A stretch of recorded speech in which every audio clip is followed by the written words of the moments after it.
Hi ಎಲ್ರಿಗೂ ನಮಸ್ಕಾರ, welcome back to my channel. ಇವತ್ತಿನ ರೆಸಿಪಿ ಇಡ್ಲಿ ಮತ್ತು ನುಗ್ಗೆಕಾಯಿ ಸಾಂಬಾರು ರೆಸಿಪಿ ಶೇರ್ ಮಾಡ್ತಾ ಇದ್ದೀನಿ. ಸಾಂಬಾರು ರೆಸಿಪಿ ಏನು ನಾನು ಫುಲ್ ಡೀಟೇಲಾಗಿ ಏನು ಶೇರ್ ಮಾಡ್ತಾ ಇಲ್ಲ, ಬರೀ ಇಡ್ಲಿ ರೆಸಿಪಿನ ಮಾತ್ರ ಶೇರ್ ಮಾಡ್ತಾ ಇದ್ದೀನಿ.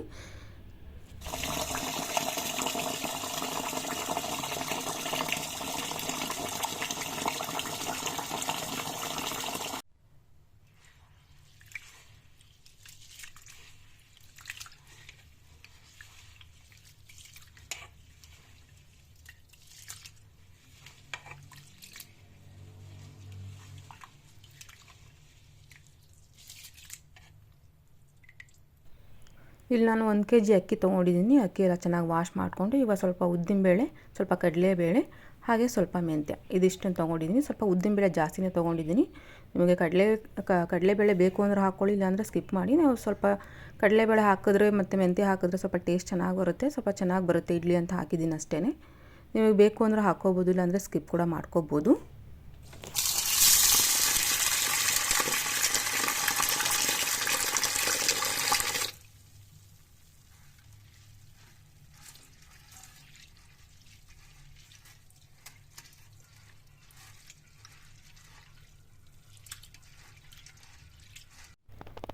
ಇವಾಗ ಇದನ್ನು ಕೂಡ ಮೆಂತ್ಯ, ಉದ್ದಿನಬೇಳೆ, ಕಡಲೆಬೇಳೆ ಅದನ್ನು ಕೂಡ ವಾಶ್ ಮಾಡಿ ನೆನೆಯಕ್ಕೆ ಇಡ್ತೀನಿ. ಅಕ್ಕಿ ಕೂಡ ನೆನೆಯಕ್ಕೆ ಇಟ್ಟಿದ್ದೀನಿ. ಇವಾಗ ಅಕ್ಕಿ ಕೂಡ ಚೆನ್ನಾಗಿ ರುಬ್ಬಿ ಇಟ್ಕೊಂಡಿದ್ದೀನಿ. ನಾನು ಅಕ್ಕಿ ಮತ್ತು ಉದ್ದಿನಬೇಳೆ, ಮೆಂತ್ಯ ಎಲ್ಲ ಬೆಳಗ್ಗೆ ನೆನೆಸಿ ರಾತ್ರಿ ರುಬ್ಕೊಂಡು ಇಟ್ಕೊಂಡಿರೋದು. ನೋಡಿ, ಫ್ರೆಶ್ ಆಗಿ ಚೆನ್ನಾಗಿರುತ್ತೆ. ಸ್ವಲ್ಪ ಗಟ್ಟಿಯಾಗಿ ರುಬ್ಕೊಳ್ಳಿ. ನೋಡಿ, ಇಡ್ಲಿ ಮತ್ತು ಸಾಂಬಾರು ರೆಡಿ ಆಯಿತು. ತುಂಬ ಚೆನ್ನಾಗಿರುತ್ತೆ. ಒಂದು ಸಲ ಟ್ರೈ ಮಾಡಿ ನೋಡಿ ಮನೇಲಿ. ಈ ಥರ ತುಂಬ ಟೇಸ್ಟಿಯಾಗಿ ಬರುತ್ತೆ. ಸ್ವಲ್ಪ ಉದ್ದಿನಬೇಳೆ, ಕಡಲೆಬೇಳೆ ಮತ್ತು ಮೆಂತ್ಯ ಸ್ವಲ್ಪ ಜಾಸ್ತಿ ಹಾಕಿದ್ರೆ ತುಂಬ ಸಾಫ್ಟಾಗಿ ಬರುತ್ತೆ, ತುಂಬ ಟೇಸ್ಟಿಯಾಗಿ ಕೂಡ ಬರುತ್ತೆ.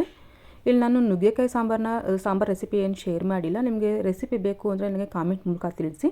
ನೆಕ್ಸ್ಟ್ ಟೈಮ್ ನಾನು ಯಾವತ್ತಾದರೂ ಶೇರ್ ಮಾಡ್ತೀನಿ. ನುಗ್ಗೆಕಾಯಿ ಸಾಂಬಾರು ಏನಿಲ್ಲ, ಈಸಿಯಾಗಿ ಮಾಡ್ಕೋಬೋದು. ನುಗ್ಗೆಕಾಯಿ ಮತ್ತು ಒಂದು ಆಲೂಗಡ್ಡೆ, ಸ್ವಲ್ಪ ಮಸಾಲೆ ಹಾಕ್ಕೊಂಡು ಮಾಡ್ಕೊಂಡಿರೋದು ಅಷ್ಟೇ, ಈಸಿಯಾಗಿ ಮಾಡ್ಕೋಬೋದು. ಸ್ವಲ್ಪ ಧನಿಯಾ, ಮೆಣಸು ಅದೆಲ್ಲ ಎಣ್ಣೆನ ಹುರ್ಕೊಂಡು ಸ್ವಲ್ಪ ಸಾಂಬಾರು ಪೌಡ್ರ್ ಹಾಕ್ಕೊಂಡು ಮಾಡ್ಕೋಬೋದು. ಸ್ವಲ್ಪ ಬ್ಯಾಡಗಿ ಮೆಣಸಿನ್ಕಾಯಿ ಹಾಕಿದ್ರೆ ತುಂಬ ಚೆನ್ನಾಗಿರುತ್ತೆ. ನೋಡಿ, ಇಡ್ಲಿ ಸಾಂಬಾರು ತುಂಬ ಟೇಸ್ಟಿಯಾಗಿರುತ್ತೆ. ಸ್ವಲ್ಪ ಬೇಳೆ ಜಾಸ್ತಿ ಹಾಕಬೇಕು. ಬೇಕು ಅಂದರೆ ನೀವು ಇದಕ್ಕೆ ಮೂಲಂಗಿ ಕೂಡ ಹಾಕ್ಕೋಬೋದು. ಬರೀ ಮೂಲಂಗಿ ಇಷ್ಟ ಆಗಲ್ಲ ಅಂತ ಅಂದರೆ ಬರೀ ನುಗ್ಗೆಕಾಯಲ್ಲೇ ಮಾಡ್ಕೋಬೋದು. ನುಗ್ಗೆಕಾಯಿ, ಆಲೂಗಡ್ಡೆ ಎಲ್ಲ ಹಾಕ್ಬಿಟ್ಟು ಮಾಡಿಕೊಂಡ್ರು ಕೂಡ ತುಂಬ ಚೆನ್ನಾಗಾಗುತ್ತೆ. ಇಲ್ಲಿ ನಾನು ಬರೀ ನುಗ್ಗೆಕಾಯಿ ಮತ್ತು ಆಲೂಗಡ್ಡೆ ಹಾಕಿದ್ದೀನಿ ಅಷ್ಟೇ, ಜಾಸ್ತಿ ಏನು ಹಾಕಿಲ್ಲ.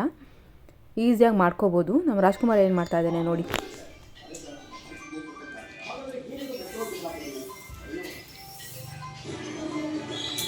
ಕೈಯೆಲ್ಲ ಗಲೀಜು ಮಾಡ್ಕೊಂಬಿಟ್ಟಲ್ಲೇ.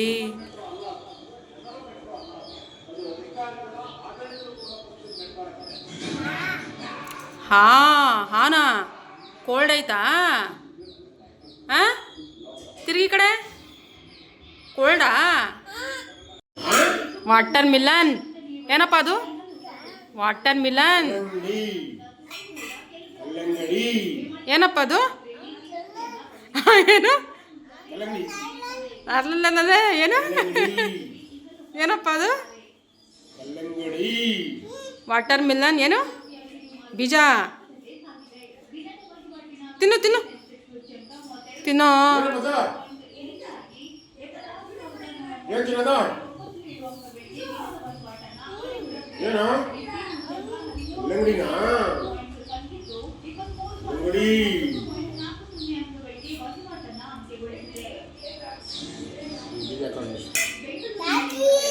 ಖಾಲಿನಾ? ತಿನ್ನು. ಎಲ್ಲ ಖಾಲಿನಾ? ಬಟ್ಟೆ ಎಲ್ಲ ಗಲೀಜು ಮಾಡ್ಕೊಂಡಲ್ಲೋ. ಬಟ್ಟೆ ಎಲ್ಲ ಗಲೀಜು ಮಾಡ್ಕೊತಿದ್ಯಾ ಇಲ್ವಾ? ಕೈ ಗಲೀಜಾಯಿತು. ಕೋಲ್ಡಾ? ಏನಪ್ಪ ಅದು?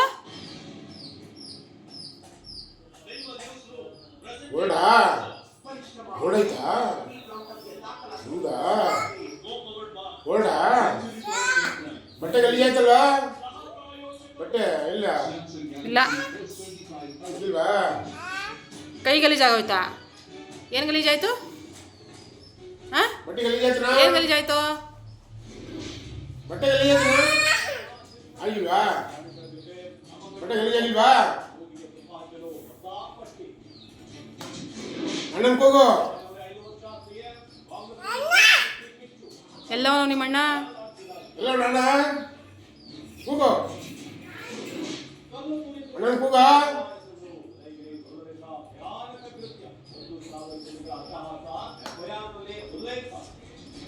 ನಿಧಾನಕ್ಕೆ ತಿನ್ನು. ಅದೇನಾಗಲ್ಲ, ತಿನ್ನು ತಿನ್ನು ತಿನ್ನು, ಏನಾಗಲ್ಲ. ತಿನ್ನ ಪಲ್ಯ ಒಳಗಡೆ ಹಾಕಿ, ಏನಾಗಲ್ಲ, ತಿನ್ನು. ಅಗ್ದು ಅಗಿ ಚೆನ್ನಾಗಿ ತಿನ್ನು. ಇವನು ನೋಡಿ ಏನು ಮಾಡ್ತಾ ಇದ್ದಾನೆ, ಕೈಯೆಲ್ಲ ಗಲೀಜು ಮಾಡ್ಕೊಂಡು ತಿನ್ನೋ ಅಂತ ವಾಟರ್ ಮಿಲನ್ನ ಕಟ್ ಮಾಡಿಕೊಟ್ರೆ ಗಲೀಜೆಲ್ಲ ಮಾಡಿಕೊಂಡು, ಕೈಯೆಲ್ಲ ಗಲೀಜು ಮಾಡಿಕೊಂಡು, ಮೈಯೆಲ್ಲ ಗಲೀಜು ಮಾಡ್ಕೊಂಡು ಕೂತಿದ್ದಾನೆ. ತಿನ್ನಲ್ಲ, ಸುಮ್ಮನೆ ಲೈಟಾಗಿ ಸುಮ್ಮನೆ ಬಾಯಿಗೆ ಹಾಕ್ತಾನೆ, ಕೆಳಗೆ ಬಿಸಾಕ್ತಾನೆ. ಹಾಗೆ ಮದುವೆಗೆ ಕೂಡ ಹೋಗಿದ್ವಿ, ಅದ್ರದ್ದು ಒಂದು ಕ್ಲಿಪ್ಪಿಂಗ್ ಹಾಕಿದ್ದೀನಿ. ನಿಮಗೆ ವಿಡಿಯೋ ಇಷ್ಟ ಆದರೆ ದಯವಿಟ್ಟು ನೋಡಿ. ದಿವ್ಯಾ ಚೌಟ್ರಿ ಕನ್ವೆನ್ಷನ್ ಹಾಲ್ ಮದುವೆಗೆ ಬಂದಿದ್ದೀವಿ.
ಪಪ್ಪಾಯ ಬಿಡುವ